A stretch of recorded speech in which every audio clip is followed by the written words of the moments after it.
тоа е изборна програма. Што ќе им понудите на граѓаните? Затоа што гледаме дека нема ништо од ветените 500 евра просечна плата. Мерката и проектот Мој ДДВ од премиерот Заев беше најавувано дека тие годишно ќе враќаат кај граѓаните сума од 60 милиони евра, а гледаме дека до сега за 5 месеци се 5 милиони евра, односно просекот некаде би му бил 12 милиони евра. Потоа гледаме дека странските директни инвестиции се на рекордно ниско ниво до сега. Задолжувањето е рекордно 5,3 милиарди евра. Многу има за поправање. Исто така и клиничкиот центар нови најавија еврообврзница нареднава година треба да земат пола милиарда, ново задолжување од пола милиарда за изградба на клинички центар, што ако беше продолжен постоечкиот проект ќе кошташе 5 пати помалку, односно 100 милиони евра. Скопје не на цела држава, веќе годинава ќе го има на располагање тој клинички центар. Поентата е дека има многу за поправање. Дали имате здрава програма што ќе ги санира овие штети и последици? Точно, и можам и јас да продолжам сега да набројувам, но јасна е таа работа, ги видовме дека се неспособни. Спремаме една издржана програма во моментов, реална програма, не ваква како на Заев со големи ветувања, ама после тоа без реализација. Малце поразлична ќе е од она што е досега видено од ВМРО-ДПМН, нема да име многу во детали кои што никој не ги чита и во одговори на проекти и прашања кои што не засегаат никого, туку ќе одиме фокусирано и насочено кон она што го интересира најголем дел од народот во Македонија. Ние имаме една кампања наречена Обнова на Македонија, каде што одиме низ државата. Вчера, например, бевме во Скопски аеродром и ги собираме информациите од граѓаните, самите даваат предлози за проекти кои што треба да се дел од таа програма, и тоа е прва интерактивна програма која што се прави во Македонија. Планираме кратење на даноци, затоа што тоа е најдобар задвижуваш на економијата.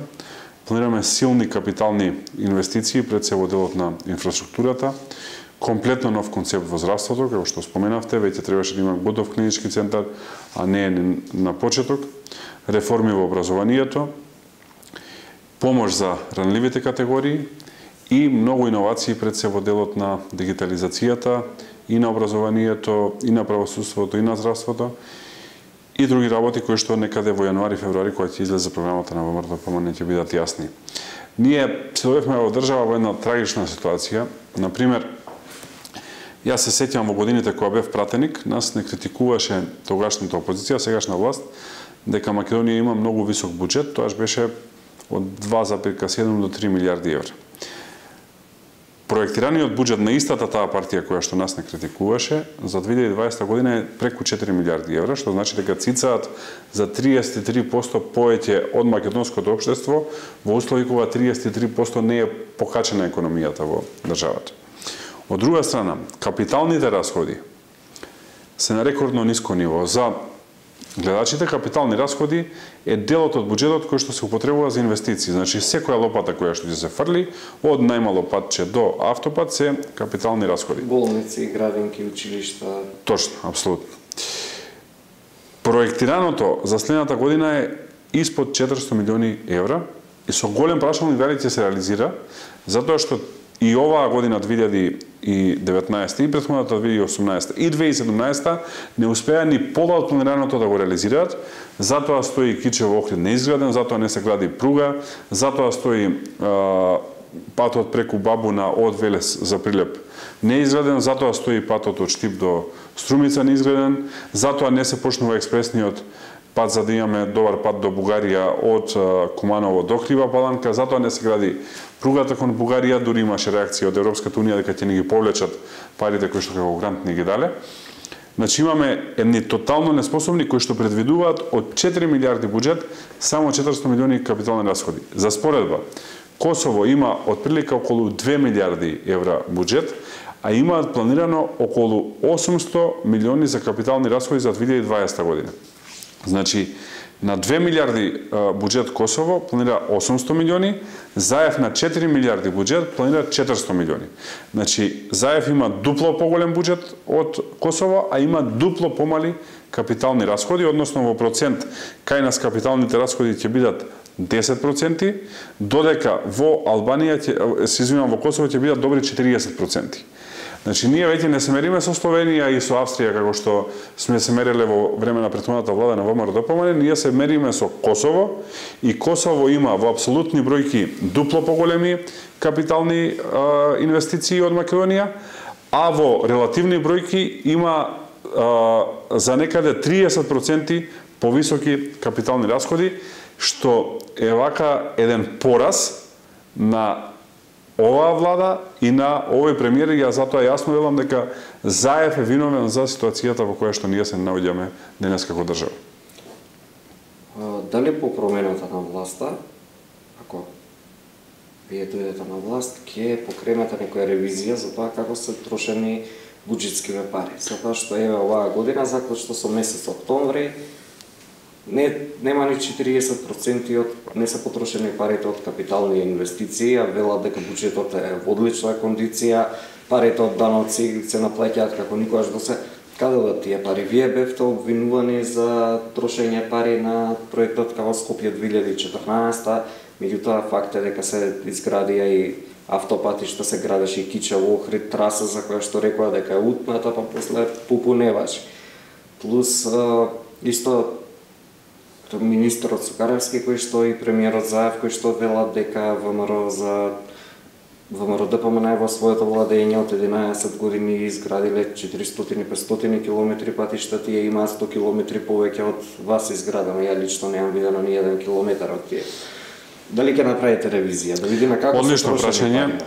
Логиката дека парите одат за корупција, затоа што нема друга логика ако во едно време со помал буџет се градело многу, во друго време со далеко поголем буџет не се гради ништо.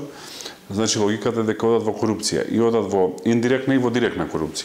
Директната е за во джеп, ја знаеме, индиректната е се обидуваат со социјални трансфери да купуваат делови од населението, мислејќи дека луѓето се наивни и се глупави и не гледаат што се случува. Па гледате се, имаме една серија на зголемување на плати во разни сектори, но луѓето сваќаат дека 1000 или 2000 денари повеќе на плата никому нема да смени ништо драстично во животот, и сваќаат дека е потребен еден сериозен квантен скок напред, а тоа се прави со промена на политики и со промена на влада, не се прави со корумпирање од страна на оваа влада.